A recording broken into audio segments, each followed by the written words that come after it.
बघा मित्रांनो, गहू आपला व्यवस्थित जमलेला आहे.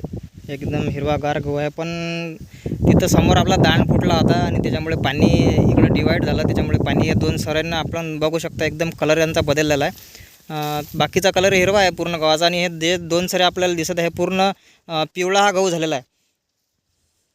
त्याचा कलर आणि याचा कलर आपण बघू शकता. पूर्ण पिवळा गहू झालेला आहे हा. आणि याच्यातला काही गहू मेला, मरणावस्थेत हा गहू आहे. आणि याच्यामध्ये याला सरीला बिलकुल पाणी भेटलेलं नाही. आपण बघू शकता पूर्ण कोरडं ढण आहे. परत साईड करलं, इथं पाणीच भेटलेलं नाही पूर्ण.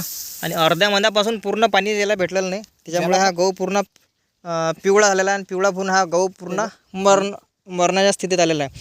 याला आता जर पाणी भेटलेलं नाही तर 2-3 दिवसामध्ये हा पूर्ण गहू मरून जाईल. आणि पूर्ण शेतामध्ये 2 तास आपले पूर्ण गायब होऊन जातील. कुठं याला पाणी भेटलेलं नाही. अर्ध्या महिन्यापर्यंत भेटलेलं आहे आणि अर्ध्या महिन्यापासून या सरीला आणि या पण सरीला पाणी भेटलेलं नाही. बाकी गहू व्यवस्थित झाला. त्याच कारणामुळे पाणी न भेटलेल्यामुळे आपण समजत होता तांब्या रोग आहे, पण हा तांब्या रोग काही नसून याला पाण्याची चाट बसलेली आहे. आणि पाण्याची चाट बसल्यामुळे हा गहू पूर्ण इथं मरणास मेलेला आहे. हा गहू पूर्ण, हा गहू काहीच राहिलेला नाही. याच्यामधला फक्त 20% गहू चांगला आहे आणि बाकीचा 40-50% गहू पूर्ण मरण पावलेला आहे. म्हणजे पूर्ण गेलेला आहे. कारण पाणीच त्याला भेटलं नाही. पाण्याची चाट याला पूर्णपणे बसलेली आहे.